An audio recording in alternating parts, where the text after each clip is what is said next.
I am here in Venice, and I had decided to do something to do something with poetry, because it's something that I don't used to work on it often since I started to attend masters and then other courses, and then I forgot my poet side.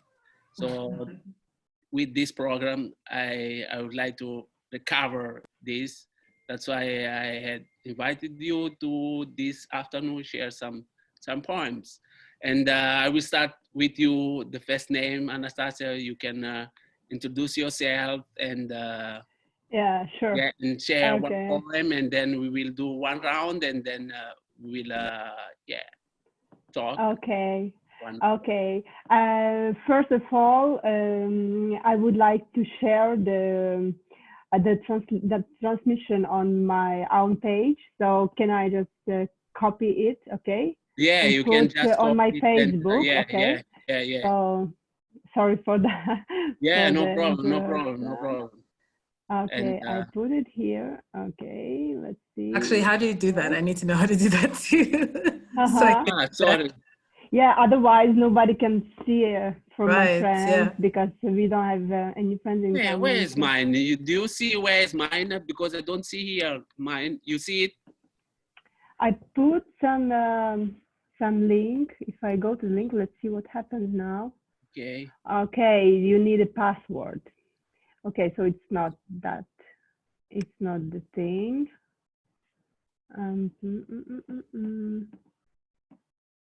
Sorry. I have to go to your page and to see if you have the transmission, right? Yeah.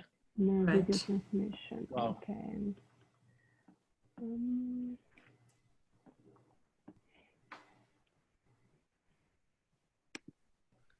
Okay, and yeah, and go live. I see. So. Okay, I'm trying now again. I see the old one. Yeah, the old one. Now I'm trying the new one. Yeah. Okay, so I refresh the page.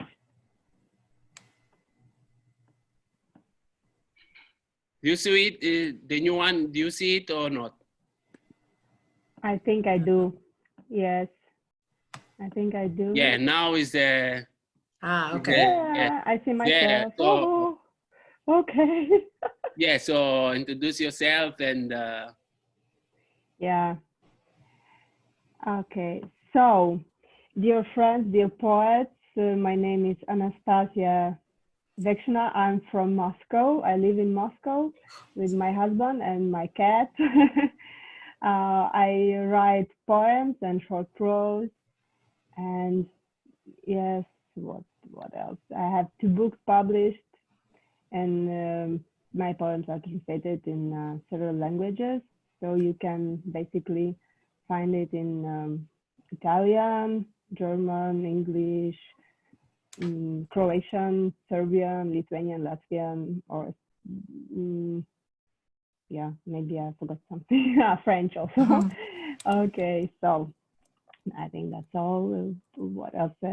My background is Russian philology. I studied in Moscow, and then I finished my PhD in Gdańsk University in Poland. So I spent 5 years in Poland.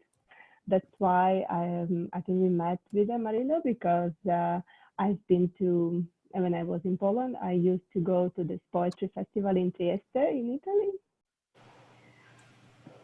So yes, I think this is enough for that. And I read one poem, as you wish. One first in Russian, maybe, and then the same in English, or do you want it only in English? I don't know if you.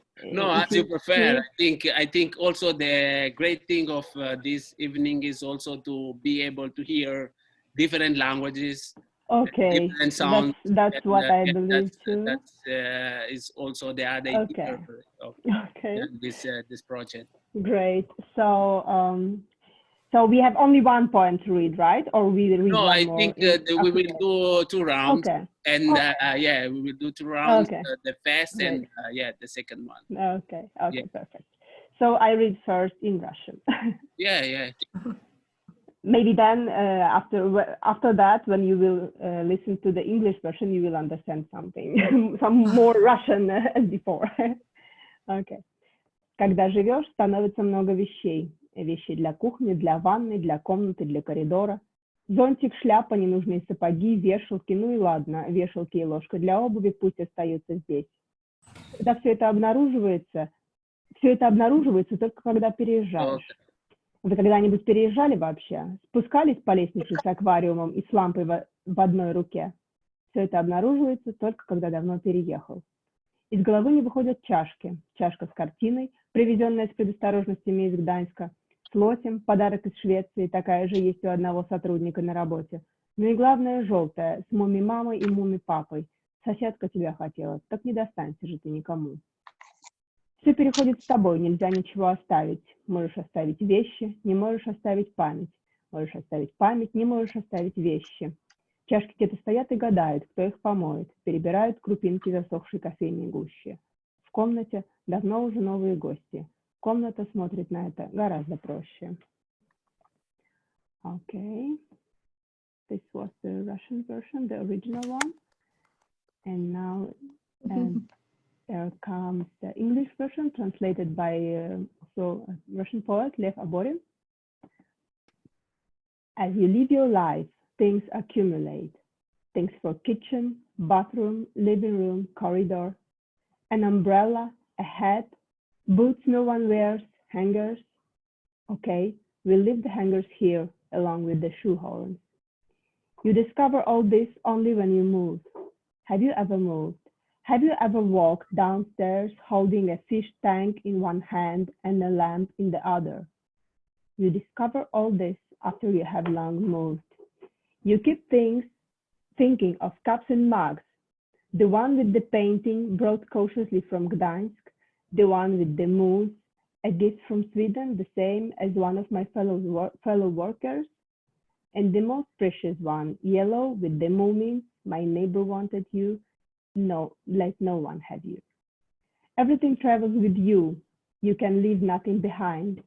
You can leave the things behind, not the memory. You can leave the memory behind, not the things. The cups stand somewhere, wondering who would wash them, playing unknowingly with crumbles of dry coffee grounds. The room has hosted new guests for a long time. For the room, it isn't such a big deal. Okay. Wow. Yeah, thank you. I hope you could understand something out of my English. Yeah, no, thank you so much. Really good. And I think other thing is that how you are living this time. Yeah, I was lucky enough to marry in autumn and to bring a cat from our wedding travel to Montenegro. So we are 3 now. We live together with my husband and my cat, as I said already. So it's quite funny. We make sports and we watch movies, and yeah, we go to shops, but not every day, definitely like 1-2 times a week. Because now from the very beginning, in the middle of March, actually, I was a little bit sick, and I decided to call the doctor, and they asked me if I've been somewhere abroad, and I said yes, because it was true. I was in Poland. In Poland there were not so many cases at the time, but still they wrote me a special SMS: please stay at home for 2 weeks. You are not allowed to go out. So first 2 weeks I was like totally sitting at home, like for 14 days, not even one step behind across my door, and then only my husband was going out. And then after that, we are able to go out, but still, I mean, it's a nice time in a way, actually, because we like not to go to work because we still work a lot from home, but it's, yeah, I mean, not everybody loves office. And which role have poetry in these days? Poetry has a huge role now because not only because everybody can read, but also because many poets and poetical circles make events with poetry. So it's like, yeah, it's many people organize different Zoom conferences. Like just right now, before I joined you, there was another conference with the Russian language poet from Germany that was organized by one circle of poets. So he was reading his poem too, and I wrote some questions for him, so he answered, and this way. Yeah, also before we got one poetry conference with another poet from Montenegro.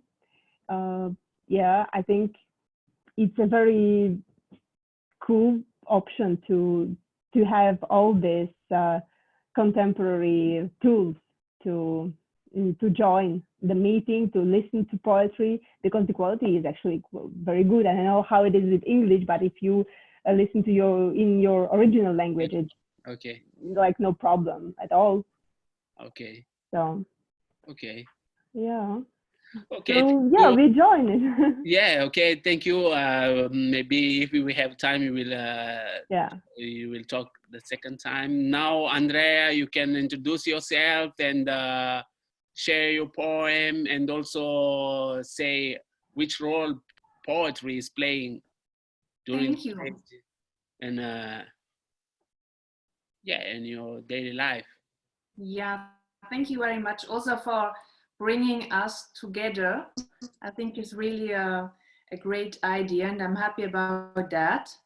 As you said, I am Andrea Grieder, originally from Switzerland, and that's where I am at the moment, in Zurich.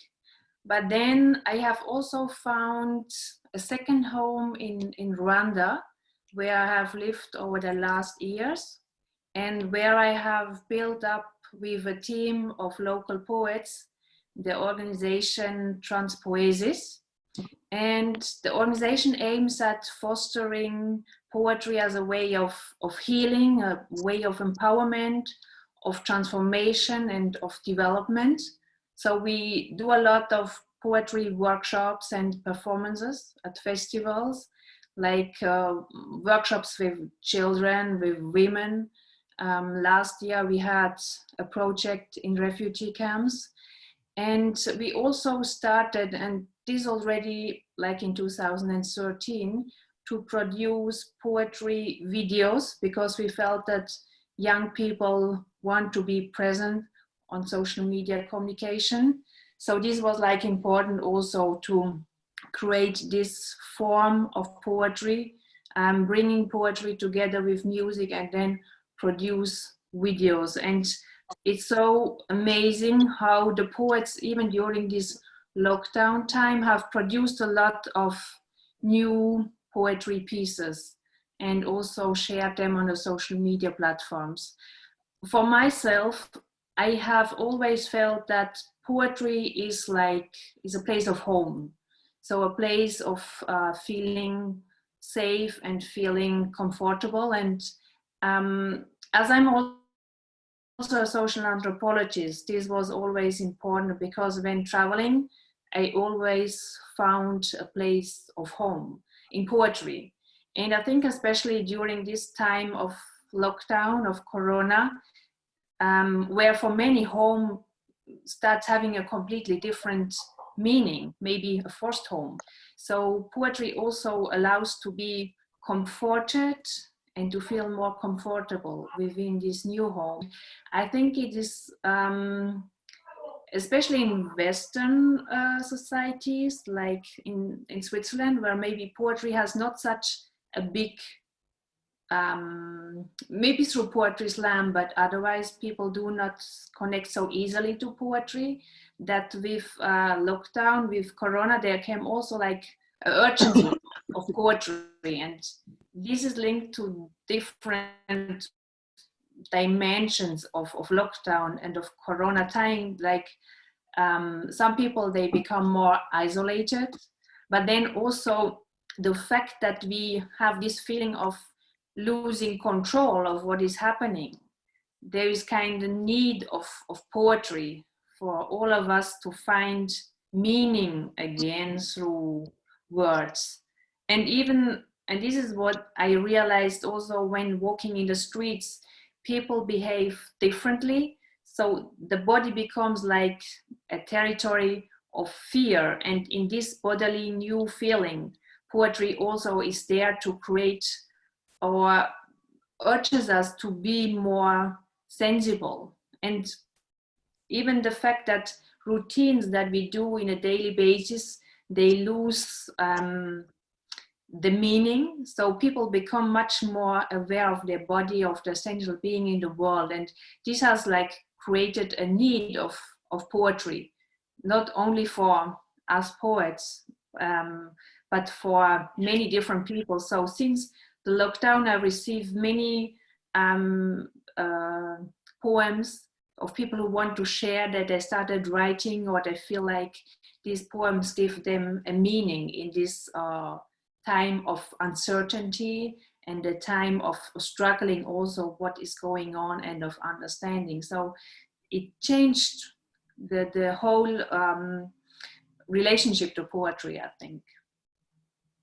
Okay, and you'd like to share a poem with us or not? There is a poem that I have written about this new feeling, yes. And it's called The Pain of Distance. Mm-hmm. Through contact sports, I have learned that if I have a strong energy field, it prevents people from running into me accidentally or because they are so busy with their life. Nowadays, I see that the weaker I feel, the more distance I get. Absent-mindedness belongs to the past. Brains are on distance control mode to see the danger from far, ready to jump back or into bushes to not prevent a collision, but on passing by too bodily close, violating not only the physical distancing rules, but of what feels safe. We do not fear tigers or robbers, but that other, a representative of the potentially virus-infected species. We live in a time when listening to a stranger wakens up that inner voice. Is he just showering me with corona? Gosh, am I gonna die next? When I wake up during the night sweating, I wonder if it is corona fever or just fear. I do my 30 minutes breathing program and go back to bed. In the morning, I walk to the lake to see the shades of blue, to feel the sun on my face, and peace comes back to my heart. We live in a time when kissing becomes a suicide act once desire takes over fears and regulations. We collect bottles of wine or pray to the deity. I end up confused. How do I balance the need of affection and the fear of infection? Do I fear more the virus or the stress of isolation? Do I use soap or disinfectant? Meanwhile, my hands are getting battle weary, looking red and dry. Looking around the world, I wonder, will people be killed by corona or rather die from hunger? Do we cry for solidarity, yet stop a shock of toilet paper? Do we worry about hairdressers and manicures during lockdown, or how to keep our souls alive? Sunday morning, I stand in the queue in front of the bakery. In front of me, at 2 meters distance, a girl with her mother. The girl wears a sweater. On her back is written, "Give me a smile." I smiled. She didn't see my smile, but it made my day. Oh, thank you so much. Thank you so much. Thank you. Yeah, thank you, Andrea. Now, Katharina, is your time. Thank you for joining us, and thank you to accept this this invitation to join. And yeah, you will start by introducing yourself and how is your relation with poetry, or which role poetry have in these days for you. Thank you so much for the invitation, for organizing this event. This is my first time Zooming, so I'm quite excited about the technology. I'm Katharina. I currently live in Germany. I'm originally from Germany, but I haven't actually lived in Germany for the past 6 or so years, so I've been living in England for most of the time. I'm a poet and translator, and currently in the final stages of my PhD in creative writing, with a focus on ecopoetics. And the PhD it's a tri-national PhD program, so I'm doing it in collaboration with the University of Kent in England and the University College in Dublin. I'm going to start by reading out my poetry, because I think before explaining anything about my poetics, my poetry hopefully speaks for itself a little bit. So I'm going to read 3 short poems. Well, it's a short Corona cycle, really. 1. Going extinct. It's not so easy after all. Some will have to learn how to live without toilet paper first. 2. We are all Corona. We means we, I, myself and me too. White, at odds with the weakened muscles of the polyverse. 3. Hope is a used needle with an unknown error rate. Smiles travel in time-delayed Zoom solution, closer than distant daily news. Masked transparency. No playground for peer-reviewed critique, sterilized pretense, expired yeast, stuffed shelves weighing down the planet at one end. Run censored hands over that window's pane, shortcut to touch-free clouds, collected scars, stars, hysteria, government-approved planes from Romania, vertically rising curves. Niemand nimmt uns die Spargelzeit, Grillen, Karneval oder das Recht, einander anzuschwärzen. Times are always uncertain, only we live now. So yes, that was my poem. Okay, wow. Thank you. Thank you.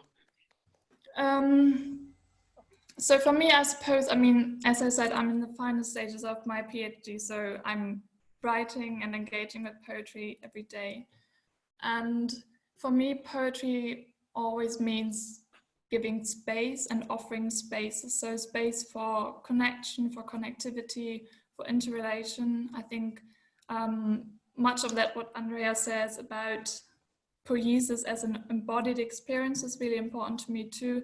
So while we sort of lose control over the situation and losing control of our bodies, poiesis, poetry as a making, as an active process, gives us the opportunity of creating something in this mess and weaving through this mess and trying to understand what it means to use language in our time and how we can use language as a form of relation and connectivity to better understand the way our bodies are connected, and we connect to not only the way that this virus becomes this agent that does something to us, but also the way that everybody else responds to that virus. Because for me, I live in Düsseldorf at the moment, and I'm really lucky in many senses because I've got a flat and it's really nice and quiet here, and I've got a desk and I've got internet, so I'm very privileged in many senses. But I'm also really isolated because I've only just moved here, so I don't know anyone. The only thing that really holds me in this place is my work, really, and my PhD. And the situation here, it makes me scared, but not just of this virus, but also the way people respond to it. And it scares me what it does to the people. So how suddenly no one wants to connect, and people are much more scared and much more alert. And I think the crisis brings out the best in some people and then the worst in others. So it's always this balance, and it makes me scared and it makes me sometimes angry. And I don't like how our lives are structured around this. When will this stop? And what do the numbers say? Questions. And I think that poetry offers the nuances, and it offers a space to look at the spaces in between those two questions, that we can stop looking at the big narrative and try to explore the spaces in between. Oh, thank you so much. Thank you so much. And now, Marina, is your time. And same questions. Yeah. Prefer. Hi, everyone. And once again, thank you so much, Amarildo, for the invitation. I'm so happy to be here among amazing poets, and I've heard a lot of wonderful things. Well, I'm here in Mozambique, and we're a bit different, I think, from most of the places at the moment. We haven't had a lockdown as such. We've had a state of emergency, and everyone is told to stay at home, but things continue more or less as normal. Public transports with masks and so on, but basically we're encouraged to stay at home as much as possible. So I actually, my day job is I work with an NGO that actually works with the Ministry of Health. So we've been a bit busy around this time, even when we are working at home, because we're supporting our health system, basically. And as much as we work in data, yeah, so we're not in the front lines, we are really proud of our workers, our doctors, everyone that's involved in this pandemic, and also, you know, all the people that support, all the people that are out there every day, making sure we have everything we need. But yeah, it's been tough, and you know, it's quite complicated to work from home when you're used to, you know, having this routine of, you know, getting up and going to work, and then now you have to work from home and make sure that everything else at home is also, you know, taken care of. And then you have family that you have to see 24/7, which is which is another story.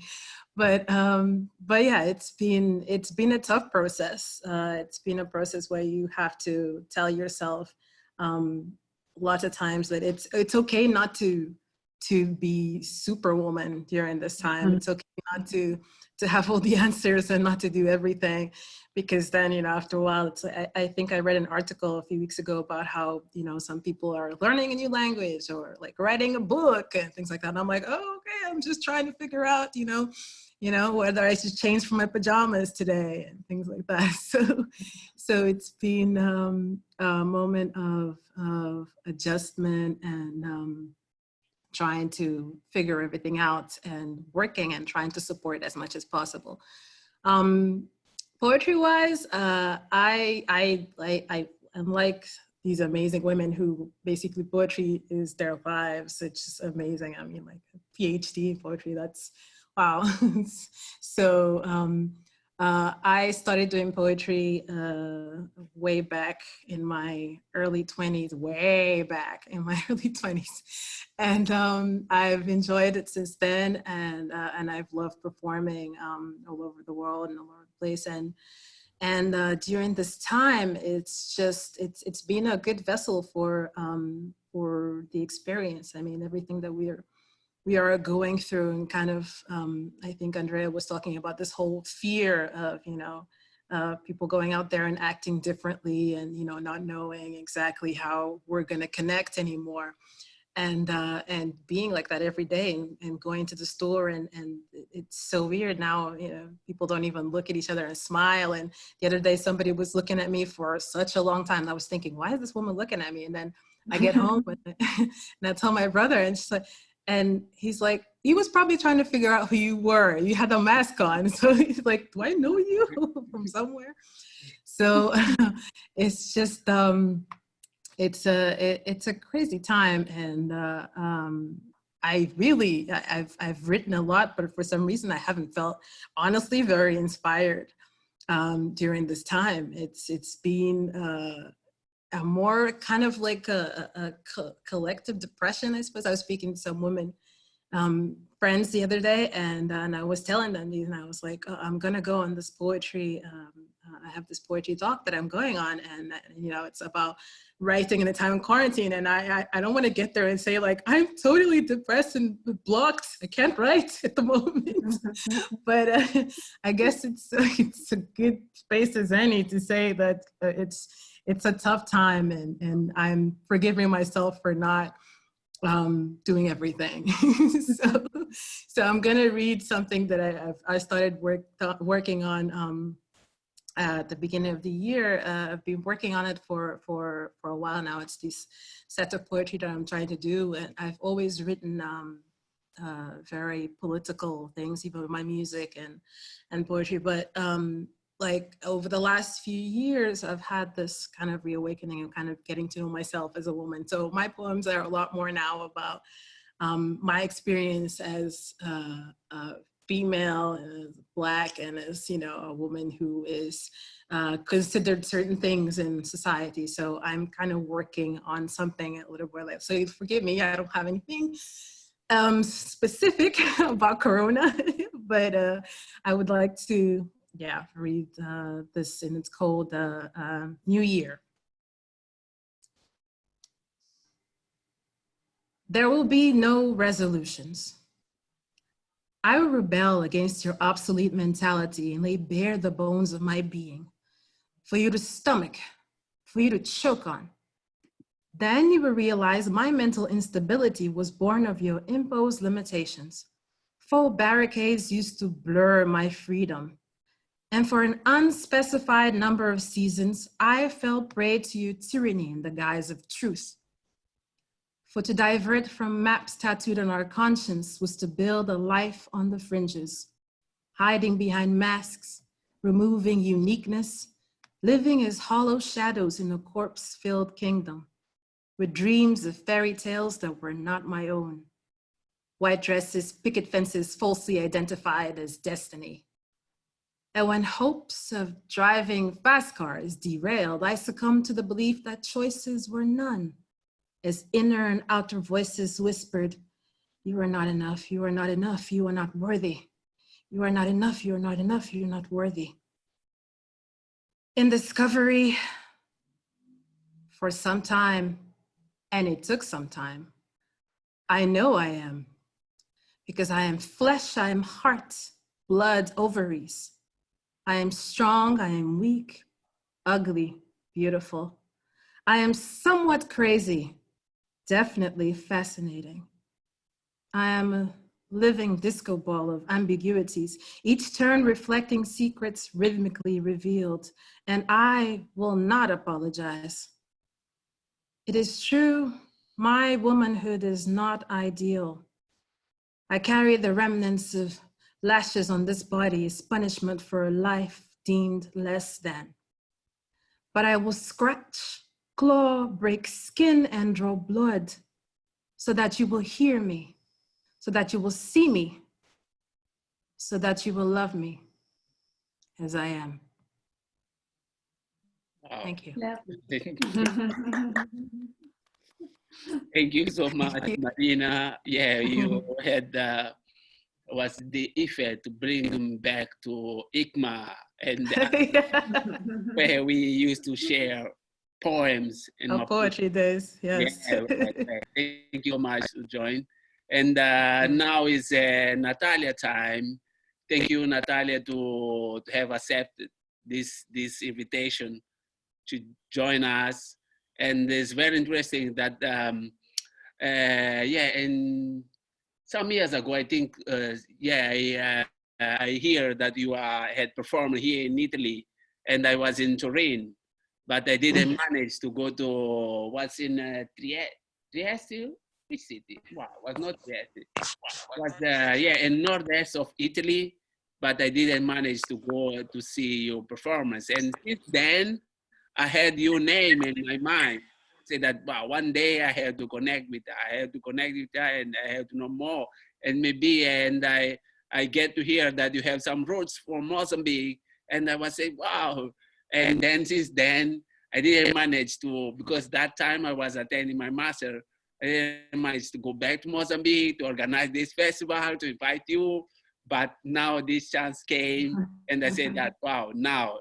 And thank you. And now the floor is yours. And introduce yourself, and how is your relation with how you are living these days with poetry, how poetry is influencing how you are living these days.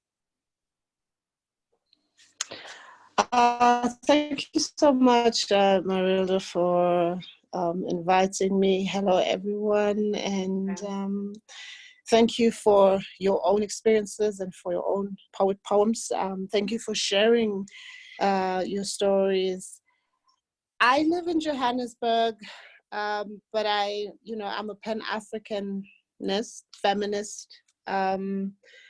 So as much as I'm in this one space now, I consider myself to live wherever I am, particularly on the African continent. And over the years, I've had the opportunity or the privilege to travel almost everywhere in the world.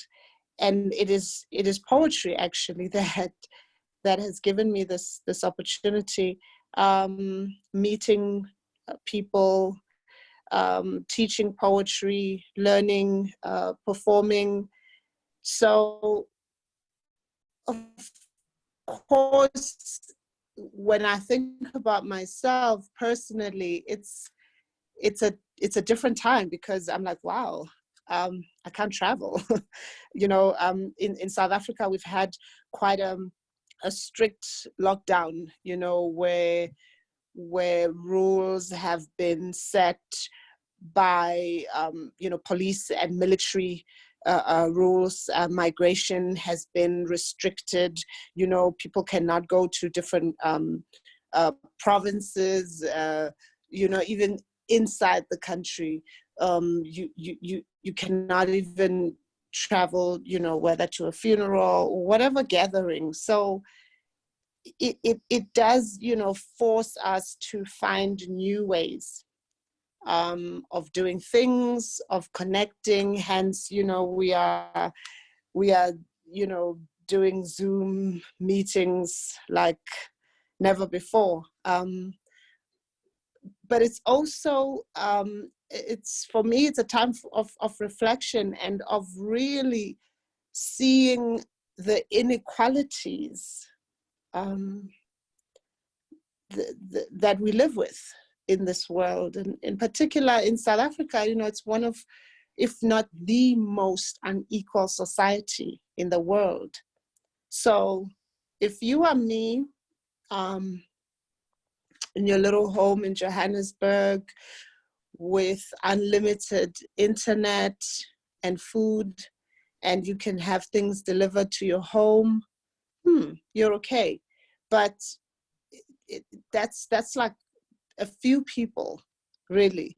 For the majority of the people who live in this country, you actually start to see the damage that colonization and apartheid created, because now you really see the legacies, the remnants of it. You know, someone was saying earlier on, one of your guests, Amarildo, that, you know, are people going to be killed by the virus or by starvation, right? So it's that when you go to certain parts of the rural areas or the township, people, it's hard to stay at home, because, you know, for most people, your livelihood is out there. You have to get on that train, get on that taxi, you know. So it's been really, really difficult for people. People understand the danger that the pandemic has or brings, but people are also desperate, you know. So I think it depends on where you are, who you are in the world. I mean, this particular instance of the pandemic, you know, it's COVID-19. Everybody's affected. It's a global thing. The rich are affected. So hey, everything must stop. You know, people have been dying throughout time. You know. In Palestine, people are dying, people are occupied. In Syria, people are dying of starvation. There's been problems of famine and war in Mozambique, in Rwanda, in South Africa. People have been dying, you know, people have been starving, but it wasn't affecting capitalism so much, right? It wasn't affecting white people so much. It wasn't affecting the people who travel on airplanes and go everywhere. So now, this one, it forces everyone to stop. And I think the majority of people who have been struggling throughout time are saying, yeah, okay, look at our lives, actually, feel it. You know, feel how our everyday has been, you know. So I think it will force compassion out of us. It will force humility out of us. I hope it does. This, you know, this COVID-19, I hope it does force humility and compassion out of us, because it can also really continue to show the evil that human beings are, right? You know, so I haven't been inspired in this time. I will read something that I wrote, but it's not a time that I'm particularly feeling inspired. I know that poetry will come. I mean, I've been writing other work, academic work, around the impact, you know, the human and social impact of this virus on feminism, on Black people, on poor people. So that's the kind of work that I've been doing right now. And I mean, for me, it really, I suffer from migraines. So 60% of my time, anyway, I can't function. I'm, you know, in a dark room, you know, dying from an explosion in my head, and the world still continues, right? So right now I'm like, wow, actually the world has kind of slowed down to my pace. So, you know, I'm not saying I'm enjoying it, because you know, but I'm most of the time I'm not mobile if I'm not able to you know, to travel, or to do the things that most people find normal. Then you know, anyways, let me stop ranting, because I am recovering from a migraine. Let me just read a poem. And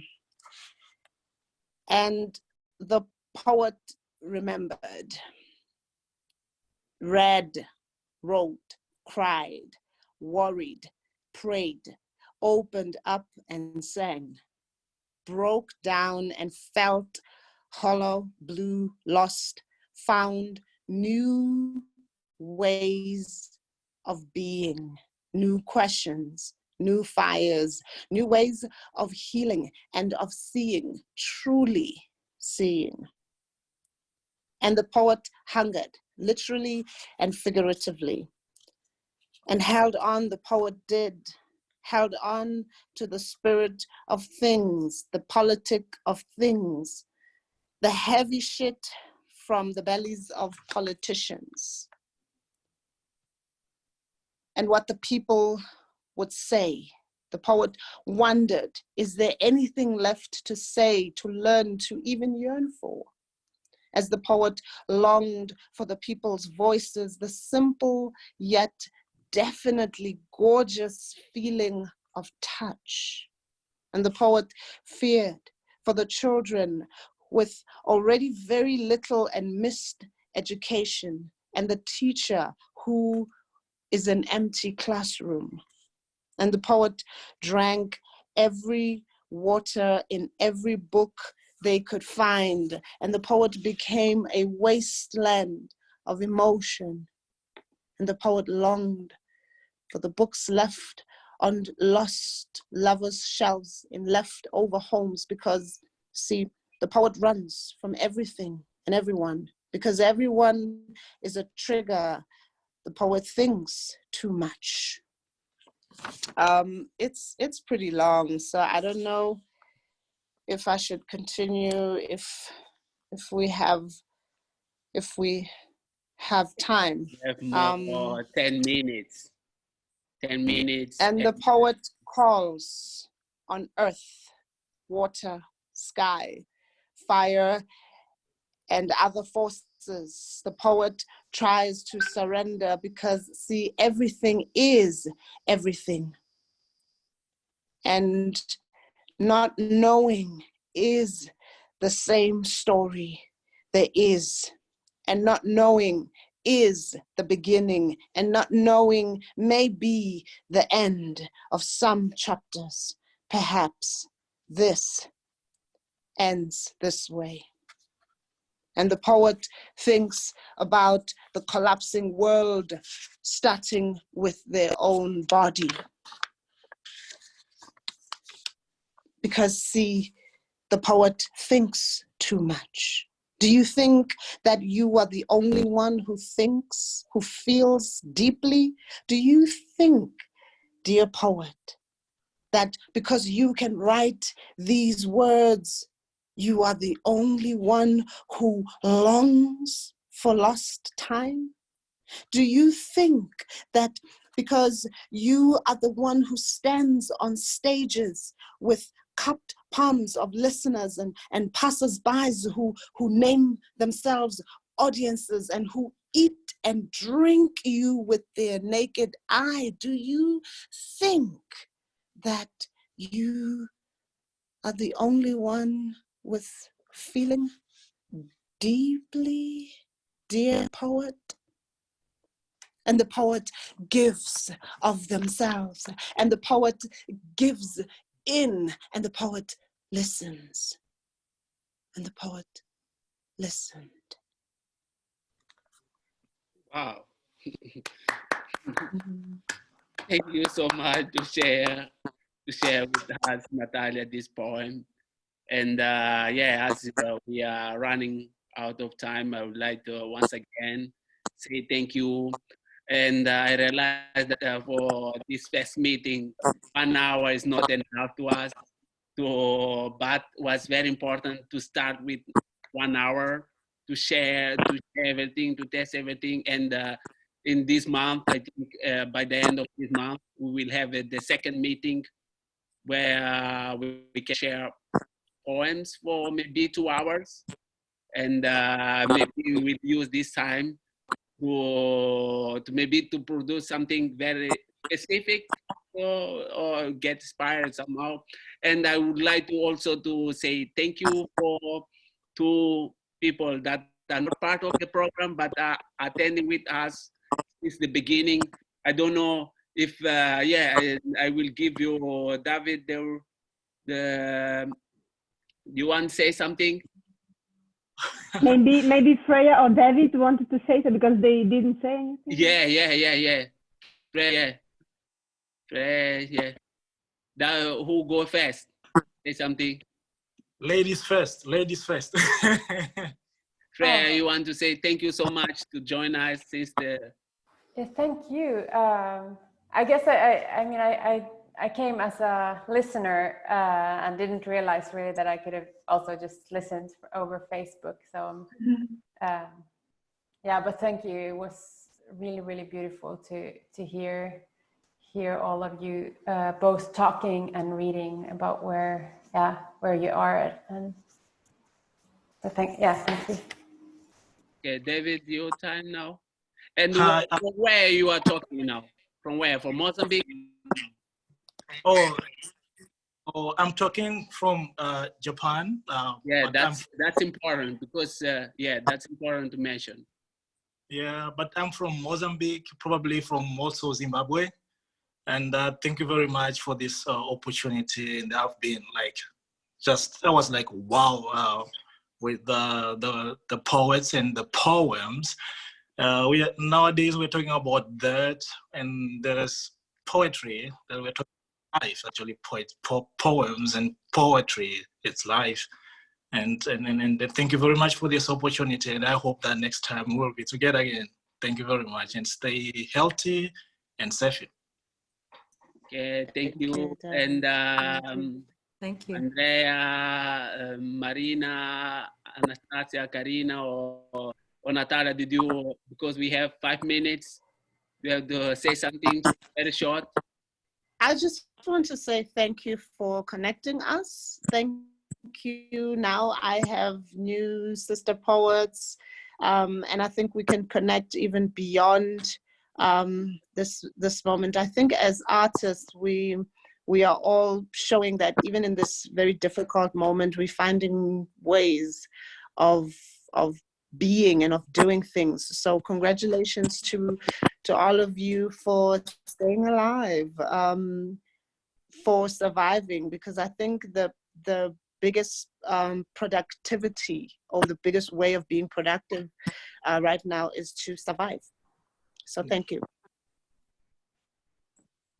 Thank you. I just would like to add one point. You said, Natalia, you said so beautifully that there is a need for compassion.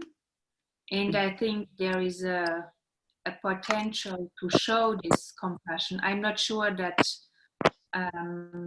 all of the people will take this opportunity. It can bring out the best, or maybe also bad things. Sure. But as poets, we also have the capacity, the possibility to share this compassion, and also to listen to the different voices. And it's also about renegotiating the meaning. And once we see that there is inequality, that there is injustice, and which maybe comes to light during this crisis, that we also are able to name it and to maybe change that meaning and contribute to that change through the poetry we do. I hear you. Okay, Marina, Anastassia, Katharina, do you want to say the last word? I just want Thank to you say, for the memory. yeah. Thank you so much. Like Natalia said as well, it's wonderful to connect new poets and to have these opportunities. So thank you so much, Amarildo, for organizing this, and I hope we'll be doing more, and we'll be seeing each other again soon. Yeah, I hope In we real see each life other in too. a better world. Yeah, of course. But for now, was wonderful. I think. Thank you once again to have accepted this invitation. And I think it's also time to mobilize and also to connect. I think my idea was to connect people that are in different parts of the world, to share experience through poetry.